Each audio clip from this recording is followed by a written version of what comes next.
অদিত্রিস সুস্বাদু রান্নাঘরে আপনাদের স্বাগত। চলো রান্না করি। আজ আমি বানাবো চিতি কাঁকড়ার ঝাল। প্রথমে কাঁকড়াগুলো ভালো করে খোসা ছাড়িয়ে পরিষ্কার করে ধুয়ে নিয়েছি। কাঁকড়ার ঝাল বানানোর জন্য দুটো পেঁয়াজ কুচিয়ে নিয়েছি, একটা পেঁয়াজ বেটে নিয়েছি, 1 চামচ আদা বাটা, 1 চামচ রসুন বাটা নিয়েছি, কিছুটা ধনে পাতা কুচোনো, 2-3টে কাঁচা লঙ্কা চিড়ে নিয়েছি।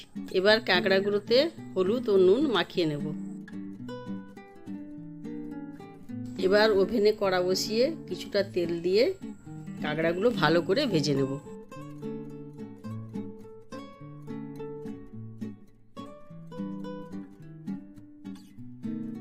কাঁকড়াগুলো ভালো করে ভাজা হয়ে গেছে, এবার একটা প্লেটে তুলে নেব।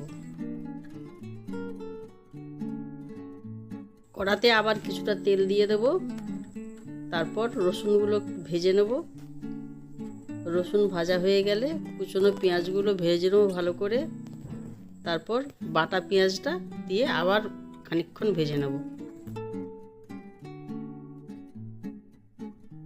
পেঁয়াজগুলো ভালো করে কষা হয়ে গেছে, এবার আদা বাটা, 1 চামচ লঙ্কা গুঁড়ো, 1/2 চামচ হলুদ গুঁড়ো দিয়ে ভালো করে কষে নেব।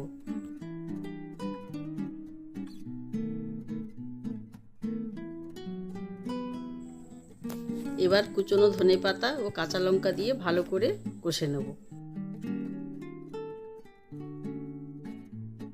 ভালো করে কষা হয়ে গেছে, এবার ভাজা কাঁকড়াগুলো দিয়ে ভালো করে আরেকটু কষে নেব। এবার পরিমাণ মতো নুন দিয়ে দেব। কাঁকড়াগুলো মশলার সঙ্গে মেশানো হয়ে গেছে, এবার একটু জল দেব। কাঁকড়াগুলো মশলার সঙ্গে কষা হয়ে গেছে, এবার একটু গরম মশলা দিয়ে নামিয়ে নেব। কাঁকড়ার ঝাল রেডি। গরম গরম ভাতের সঙ্গে খেয়ে দেখুন, খুব ভালো লাগবে। আমার এই রেসিপিটি যদি ভালো লাগে তবে আমার এই চ্যানেলটিকে লাইক, শেয়ার ও সাবস্ক্রাইব করুন এবং কমেন্ট করে জানান কেমন লাগলো।